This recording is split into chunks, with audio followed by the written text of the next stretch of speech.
What's up, gamers? Wally here with Mahalo Games. And I'm Mitz. And we're going to break down the Microsoft conference at the E3 Expo. This was on Monday, June 6th, and it was the first big conference of the show. So, Mitz, why don't you take us through what Microsoft showed us?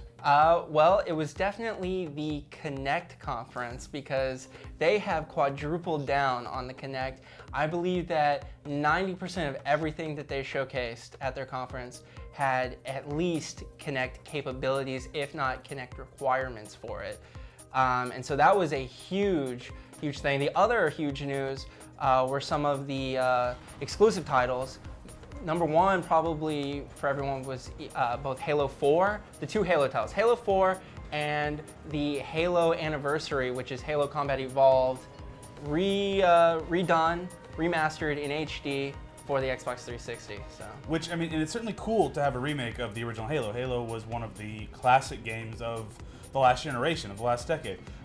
But there's something that lacks excitement when your big three exclusives that you show off is Halo stuff, which is a little old hat at this point in time. Gears 3, which is not surprising at all. It's coming out. It's going to be great, but no, there's no juice there.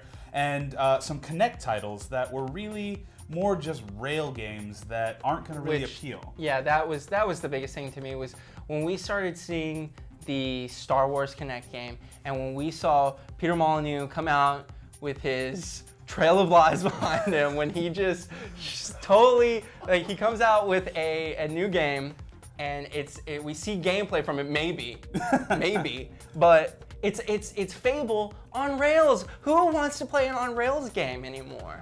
You know, I don't think anyone wants to play on rails game, and I think that's going to be the biggest lesson learned at this conference. Not just with Microsoft, because Sony made the same mistake too. We'll talk about them a little later. But motion equals rails, it seems, for these the two big non-Nintendo companies. That is the huge thing that you know.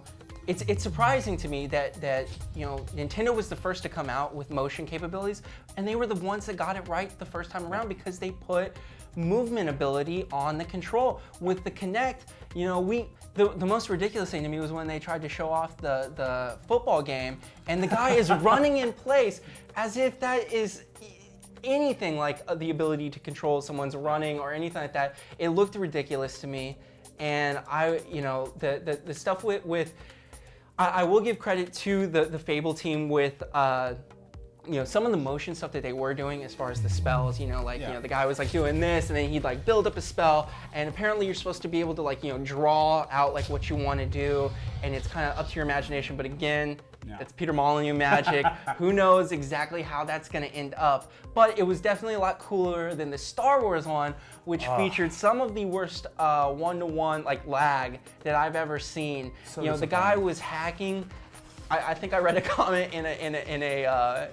from one of the viewers saying that it looked like he was like swinging like a girl, and then there was a part where he went like this and then jumped, and then his avatar on screen swiped and then did a roll over the guy a full like 5 seconds later. It was just that was incredibly disappointing. I mean, you do look at, though, some of the titles that they started talking about that are going to have Kinect capabilities, but not necessarily Kinect requirements, such as Mass Effect, where they're trying to utilize the voice recognition software. Recommend gentle approach. Krogan slow to trust.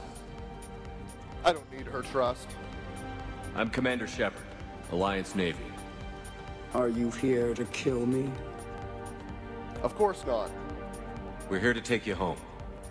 That seems like that could be really cool, but I've heard a number of people, including you, saying, you know, if I'm at my apartment with my roommate and it's 2 a.m., I don't want to be saying, you know, Garrus up, Garrus up, until my roommate comes out and tells me to do something else up. You know?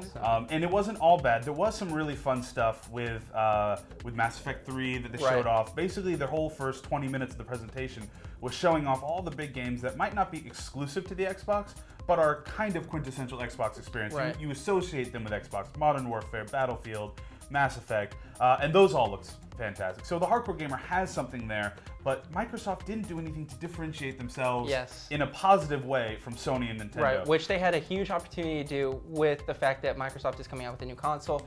I felt they had to do it there, and also with the fact that Sony has lost so many fans with the PSN stuff.